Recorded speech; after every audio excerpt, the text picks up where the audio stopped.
Welcome back. We were able to do an email interview with Professor Levente Littvay. He lives in Europe, so it was a little bit difficult for him to find the time to do the interview. We were able to talk to him on email, and we'll be covering what his response to political polarization was.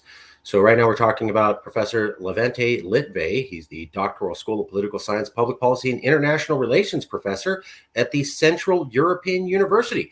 So he's a European person who studies American politics. Levente Littvay is a professor of political science at Central European University, where he teaches grad courses in research and design, applied statistics, electoral politics, voting behavior, political psychology, American politics, and is the recipient of CEU's Distinguished Teaching Award. He was the European University Institute's Ferdinand Braudel Senior Research Fellow. He received an MA and PhD in political science and an MS Master's and survey research and methodology from the University of Nebraska-Lincoln. He consults regularly and taught numerous research methods and workshops as one of the academic governors at the European Consortium for Political Research Methods. This was the study that brought our attention. It was published in the University of Chicago Press. Democratic Hypocrisy and Out-Group Threat, explaining citizen support for democratic erosion. Levente Littvay. Here's what the study was about. With widespread democratic backsliding globally, people's support for democracy eroding leaders is receiving overdue attention.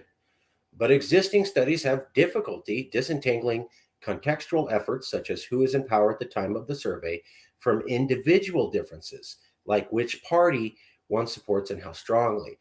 Moreover, we lack evidence on the we lack evidence on the casual antecedents of those attitudes.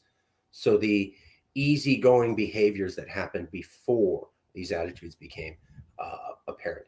We propose a novel survey experimental design to strip away the political context through hypothetical scenarios, allowing us to identify citizens' differential support for democratic norms when their own party is in versus out of power. Our findings indicate a large degree of democratic hypocrisy among the American public, whose support for norm-eroding policies increases when their own party's in power, an effect further amplified by two indicators of polarization: strong expressive partisanship and threat perceived from the opposing party. So what he's saying in his study here, democratic hypocrisy and outgroup threat, explaining citizen support for democratic erosion, is that liberals and conservatives are very okay with breaking the rules and doing shady things in order to make sure the other party doesn't win, because they view the other party as an existential threat. So when the other party does things that are breaking the rules and breaking the law and disingenuous, they hate those democratic norms being trashed. But when their party does it, they're cool with democratic norms being trashed because, hey, can't let the other guys win. So what is that phrase?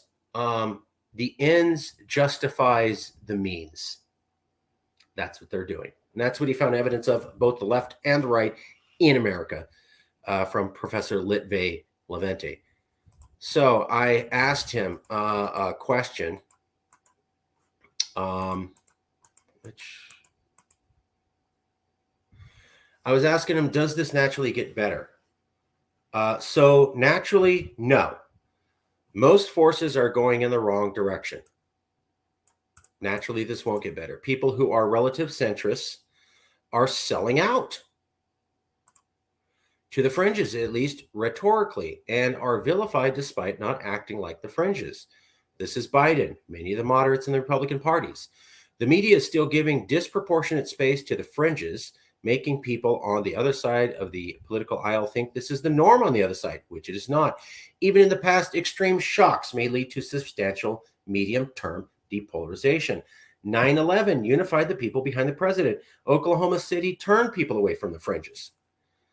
Let's hope no such events happen, even if they could have a positive medium-term consequences. Of course, we don't want violence to encourage political change at all. But even with this, people have been desensitized so much. I can't believe that even school shootings, the murder of children, can't moderate people on gun laws, lead both sides to come up with a compromise more in line with public opinion. But it seems it can't. I guess I can always be surprised. A good leader with the right intentions could do this, though I believe Obama has the right intentions to unify. It didn't work. So even Obama wasn't able to unify, though I'm sure the color of skin didn't help, as too many he could do no right. Media landscape can transform. Carlson and Limbaugh off the air may have a depolarizing effect. We'll find out. But so many are ready to take their place. Exactly. And I have another concern here. There are amazing transformations taking place, analogous to the invention of the internet or the spread of smartphones, and God only knows what will lead to, but I am not exactly optimistic. I fear these trends will lead to people not even being able to believe their eyes due to deep fakes and the proliferation of fake news due to AI than anything depolarizing. I see the polarizing mechanisms of these transformations more clearly: job loss, economic insecurity, increased inequality, fake news more than any of the depolarizing mechanisms. And I say this as someone who's normally a techno-optimist. So what he's saying is, I'm usually an optimist. I usually believe technology will make things better. However, I have noticed how the Americans have reacted to smartphones and the internet, and it's with Facebook and social media and algorithms having them attack each other. And so the internet made a little bit of this, and then social media and the smartphone amped it up to the next level. And so he's saying, traditionally, I'm positive about technology changes and the effects they'll have on people. But I'm worried that given the polarization that has happened in America because of cable news, because of social media, and with the advent of the internet, that more technology coming is only going to polarize Americans even more. In fact, I believe new technology coming will do more to polarize than it will to depolarize. So I see it getting worse because of technology, and I don't have faith that new technology and new social media will make us less polarized. And I'm more of the opinion that we will become more polarized, even though typically I am a optimist. He's also saying, no, naturally it isn't going to get better. There's relative centrists, but they're selling out to the fringes. And the media is still giving too much space to the fringes. And this is a question I've been asking. Have people been too desensitized? So you get rid of Trump. Have they seen too much? I mean, have people been told to hate each other for too long that they've developed so much hate at the other side that it can't be undone? This professor is worrying that that's the case. Maybe people have been desensitized. So he's saying social media, the internet technology has been bad. It increases to polarize American people. He believes it's going to get worse as there's more inventions in that domain. He's also saying moderates are getting worse. They're becoming polarized, moving to the leads, to the extremes themselves. And in general, 200 million Americans are becoming desensitized and used to this much hate at the other side. Meaning it's never going to get better.